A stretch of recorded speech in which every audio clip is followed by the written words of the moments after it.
So hello mga coins, mapagpalang araw po sa ating lahat. So maraming salamat po sa mga nakapanood po ng ating last video. So eto po yun. So yan, napakaganda po ng naging feedback po niya. So maraming salamat po dyan mga coins. So thank you. Lagi ako nagpapasalamat sa inyo mga coins, kasi syempre kung wala kayo, syempre wala po itong YouTube channel po natin. So yun mga coins, meron po nadagdag sa ating YouTube channel. So ito po, yan, may nagdagdag po na bagong features po dyan. So yun, makikita nyo po dyan, may thanks po, siguro badge po yan. So yun, sana po masuportahan nyo po ako sa part na yan mga coins. So yun, aantayin ko kayo. So possible mga coins, baka by January, pag sumahod na po tayo, or sa February, so pipili po ako ng mga ano natin, mga top top badge natin dyan.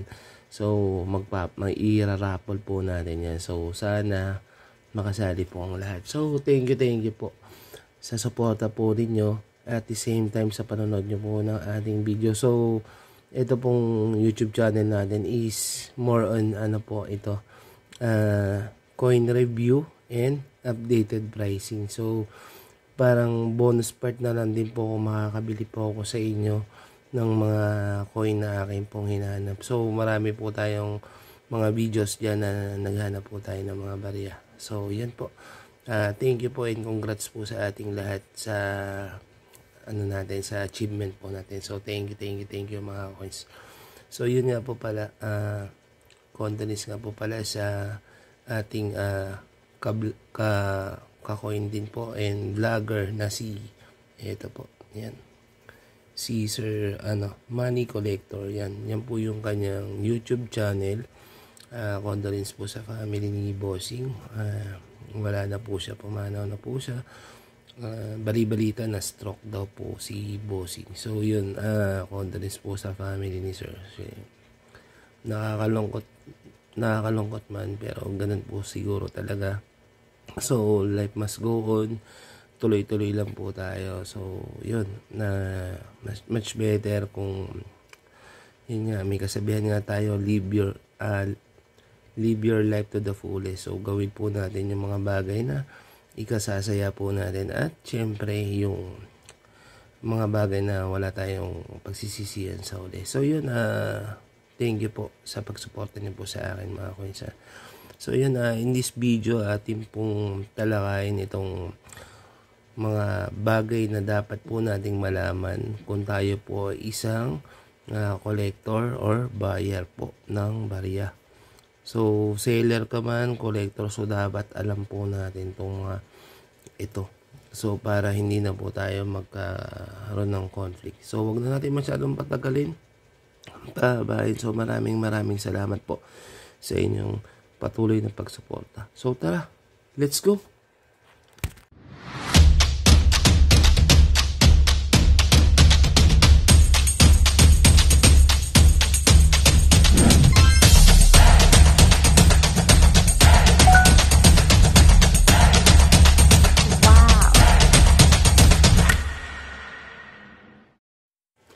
So hello mga coins, mapagpalang araw po ulit sa ating lahat. So yun, share ko nga lang po pala mga coins.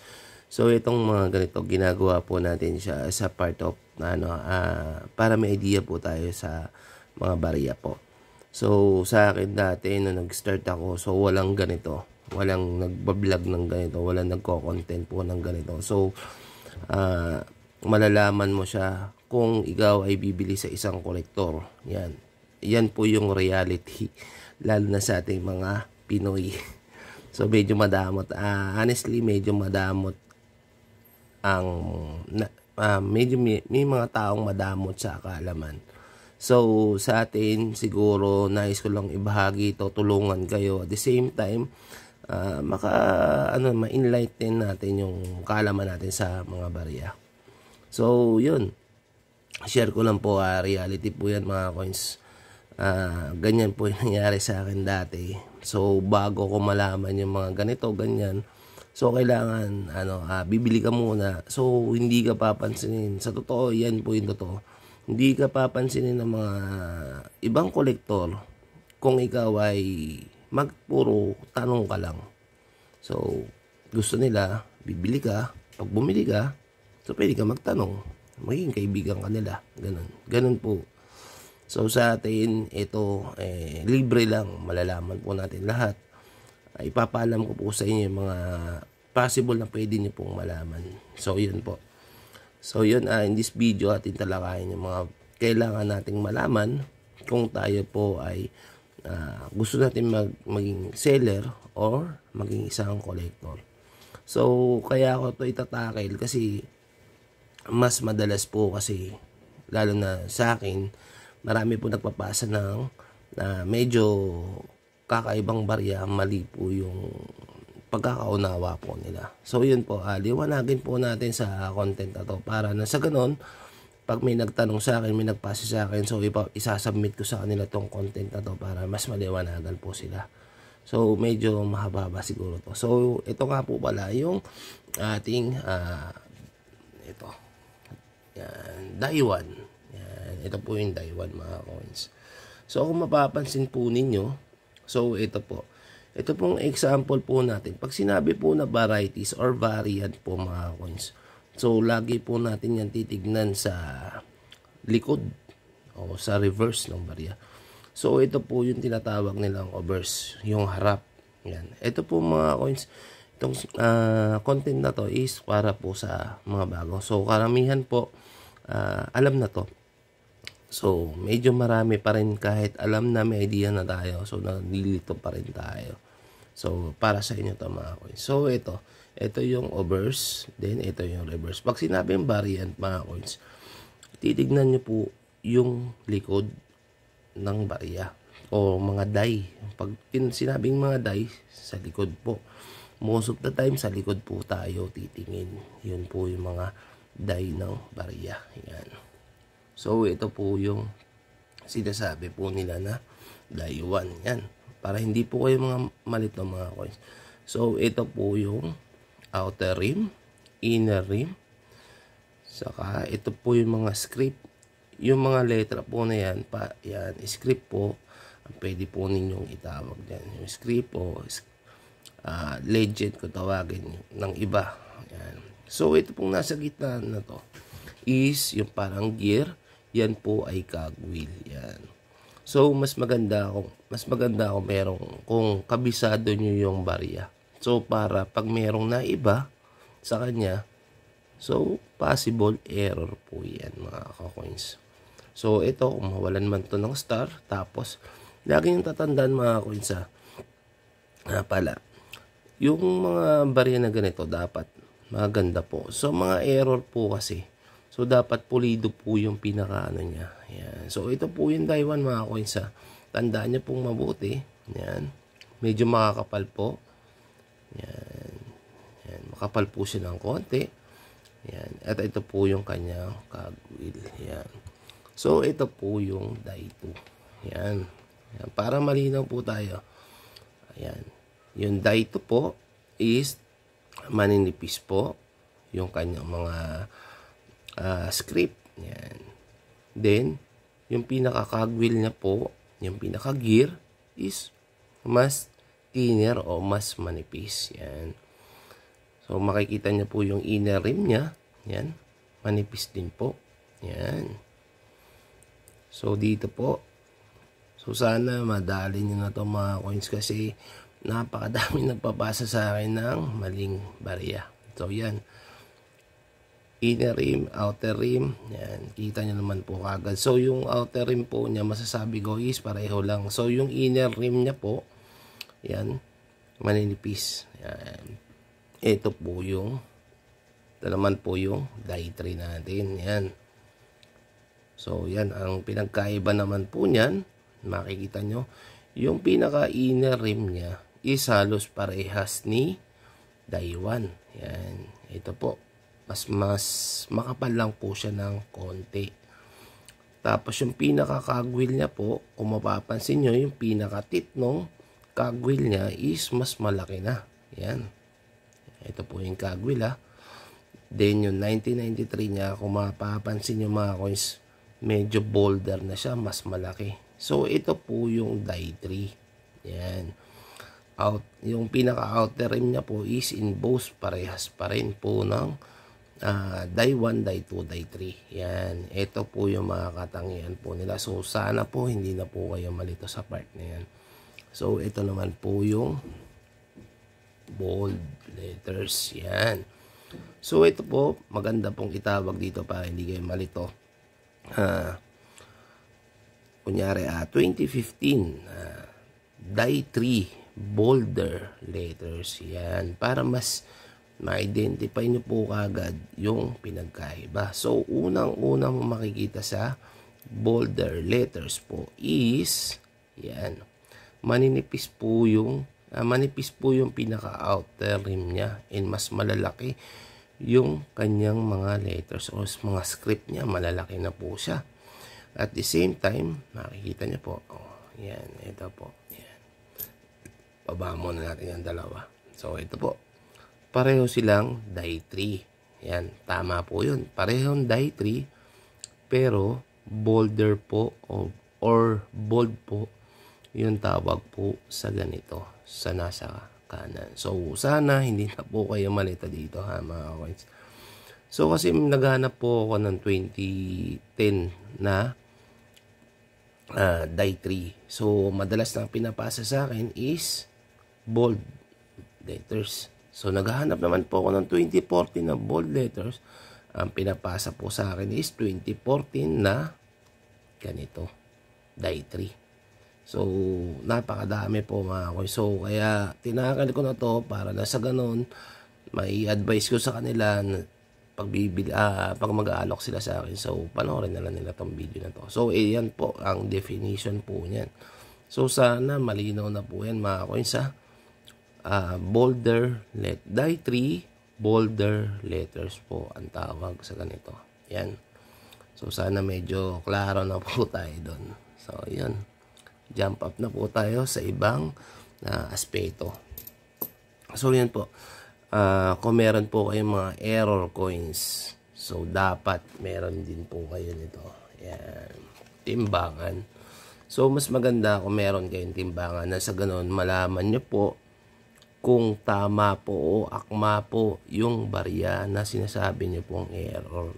Yan. So, may mga video po tayo dyan. Balikan nyo po. Yung may mga ano po yan, may weight po yan. So, kung lalagpas doon, mas maganda. Kung bababa doon at merong manipulation sa barya, so yun ay pangit. So, yun po yung pangalawa. Ito po yung pangalawa. So, kailangan alam nyo po, kabisado nyo po yung barya. Yan. Nasa ganon, pag meron na iba, so, tignan nyo po agad, timbangin nyo po agad, gamitin po ninyo ito. Yan. So, mura lang ito mga coins. Siguro possible nasa 250 lang po itong ganito. So, ang charging po nito is yung sa cellphone po natin yan. Then, kailangan meron kayong magnet. Yan. Magnet, lente, para makita nyo na mas malinaw yung isang barya. So, yun. Ayan, balik na natin to. So, yun. Yun po yung una, yung mga die. So, pangalawa, kailangan meron ka nun. Weight. So, kailangan alam nyo yung definition ng coin. Then, yun. Kailangan medyo kabisado nyo siya. So, jump up na po tayo sa susunod na advice natin. So, ito po. So, yun. Next po natin mga coins is kailangan medyo or alam po natin yung condition ng barya. Yeah, so, yun. Madalas ko ito nagiging problema lalo na pag gumanap po ako ng mga lower year. So, katulad ng 25 cents ko na hinahanap. So, yung mga piso natin na lower year, marami ako hinahanap dyan. So, maganda, much better kung meron tayong idea sa condition. So, lagi po tayong titingin sa caption ng namimili or bibili. So, kunyari, ganito. So, ito po. Yan. Naghahanap ako ng ito mga coins. Ito ay isang example lang po. So, hindi po ako bibili ng ganito mga coins. Dito. Yan. Linawan po natin. So, ito matatawag ko to. Masasabi ko na ito ay isang condition niya, siguro possible good condition na lang itong mga ganito. So, ito po ay good condition and ito po ay circulated coin. Yan. So, naghanap po ako ng 1997 or lower year po. Madalas po ang pinapasa sa akin is ganito. So, tugma naman po. Opo, tama po yun. Tugma po yung year niya. Pero ang hinahanap po, so lagi po kayo magbabasa ng caption. Yan. Katulad nito. Ito, 2002. Yan. So, ganito po. Ganitong condition po ang aking mga hinahanap. Ganitong condition, lower year. So, ang kulang ko na lang po is 1995, 1996, and 2001. Yan lang po ang aking kulang sa aking binubuo or bubuin na frame. So, meron ako dito 1995. So, medyo hindi po ako mapapansin niyo po na maganda po siya. Pero, syempre, gusto ko po is mas maganda. So, makikita niyo po, napakaganda po. So, ito po yung isa. Yan, kita niyo naman po. Pulidong-pulido, halos parang walang kagas-gas-gas-gas. Ayan. So, never ever po kayo maglilinis ng coins, maglilinis ng coins sa mga ka-coins. Kasi, ang mangyayari niyan is, papangit po ng husto yung inyong barya. So, magkakaroon po yan ng effect. So, ito po. Ayan. Lower year. So, maghanap tayo dito. So, ito po. Ayan. 1996. Ay, 1997. 1997, ito po, kita nyo naman po. So, ito po yung pinaka-natural tone ng barya. Yan. So, pag nilinis nyo po yan, mga coins, mawawala po yung ganyan.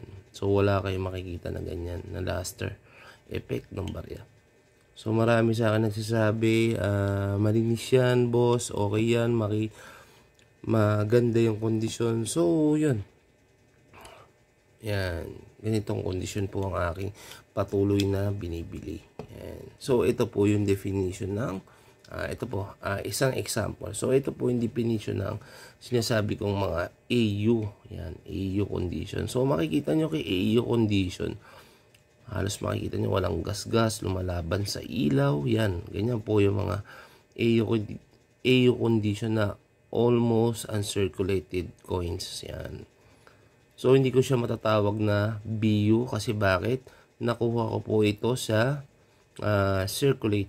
So, nagsisirculate siya. Ibig sabihin na isukli po sa akin. So, yan. Kita nyo naman po. Napakaganda. Pero, AU condition po siya. So, ito po yung sinasabi ko na BU. Yan. So, makikita nyo kay BU condition is, tingnan nyo po. Yan. Wala siyang masyadong luster pero kulay ano siya, nasasabi ko na kulay, tawag dito, kulay rose gold. Yan. So makikita nyo hanggang loob yan, mga coins. So kung medyo doubt kayo, yan, papakita ko sa inyo yung pinaka loob niya. So kita nyo dyan, mga coins, pantay na pantay yung pinaka kulay niya. Yan. Hanggang loob yan, mga coins. Ganyan yung kanyang condition. So, yan po yung sinasabi ko po sa inyo na ito, AU to. AU to, mga ganito. Hatol ko dito, AU. Kasi kita nyo naman po kahit ganito po siya kaganda. Ganun pa rin po ang ating hatol sa kanya. So, yan. So, yun. Yun yung mga dapat nyo pang malaman. And then, syempre, kailangan alam nyo po yung mga variant ng barya. So, yung may mga ano po tayo na tinatawag na yun nga, AU, BU. So, ito po isa pang ano ng masasabi ko na AU. Yan. So, yan. Kita nyo naman. Halos wala siyang gas-gas. Almost BU siya. Yan. So, yun. Dapat po ninyong malaman isa pa yung mga variant. So, para pag nag-hunt kayo, so, wala sa inyong makakalagpas na barya. So, lahat po yan, masasort nyo po ng mabuti. So, next, ito po. Yan. So, dapat, siyempre, be patient. Yan. Yan ang pinaka-importante sa lahat. Be patient. Kung marami na tayo nakukulit na semi-hard to find, or ano pa man, variant. So, ipunin po muna natin, mga coins. Kasi, hindi natin masabi ngayon, lalo na ngayon mga coins, masasabi ko medyo mababa talaga ang bilihan ng mga barya natin. So medyo down talaga siya ng husto. So yun, much better keep nyo po muna yung mga semi-hard to find nyo. Yun, like 2006, may na sa atin dito na meron daw siyang 2006 na 89 pieces. So napakadami po nun mga coins. Kaya nyo pong ibenta ng mga kahit mga pinakamababa 31. So magkano na po agad yun, diba? So yun, keep nyo lang po mga coins para nasa ganon pagdating ng time. So baka gumawa po ako ng GC. Yan. So lahat ng mga solid subscriber natin ipasok natin sa GC na sa ganon. Pag meron kayong gustong ilapit sa akin na barya, i-post nyo lang, ilagay nyo dun sa akin, i-PM nyo po sa akin. Post nyo muna dun, tapos i-PM nyo sa akin. Tapos, gawa natin ng paraan, pagsasama-samahin natin yung mga barya nyo. So, kailangan ko lang po ng konting kooperasyon nyo. Siyempre, gusto ko legit po tayo. Para hindi po tayo mapapaya sa bibentahan po natin. So, pakita po kayo sa akin ng kahit anong ID. Para nasa ganun, meron akong parang pinanghawakan po. Kasi siyempre, alam nyo naman po, payment first po sa pagko-coins, sa pagbabayad. So, payment first, saka ipapadala ni seller yung coin. So, ganun po kasi ang kalakaran o procedure po ng pagbebenta. So, yan. So, yun. Medyo napapansin nyo, medyo na tayo, groggy na tayo kasi oras na, 12:30, mag-1 na yata ng madaling araw. So, bukas papasok pa ako. So, kanina kasing umaga, umalis po ako din. Ngayon lang kaka-uwi ko lang din halos. So, medyo pagod ako pero gumawa ako ng content. Kasi, syempre, para ang dami po kasi sa atin nagpapasa ng barya. So, yan mga coins, hindi po ako bumibili ng error coin. Yan, old coin. Hindi po tayo bumibili. Pass po tayo dyan. So, ganito mga NDS. Para mas maliwanag mga coins. Para hindi nyo ako sabihan na budol tayo. Yan. Liliwanagin ko lang po, may mga serye tayo dyan na ganun po yung hinahanap natin. So, dun lang po tayo. So, itong natin, itong pinaka-content po natin is more on po educational po patungkol sa mga barya na nagsisirculate po sa atin. So, yan, malinaw po yan mga coins ha. So, yan, maraming salamat po sa inyong pagsuporta sa ating channel mga coins. So, thank you ng marami. So, ito po yung mga nag-comment po sa ating last video. So, ito po siya. So, yan. So, yan. Maraming salamat po sa pagko-comment po ninyo mga koy. So, sa mga silent viewer natin dyan, please lang comment po tayo.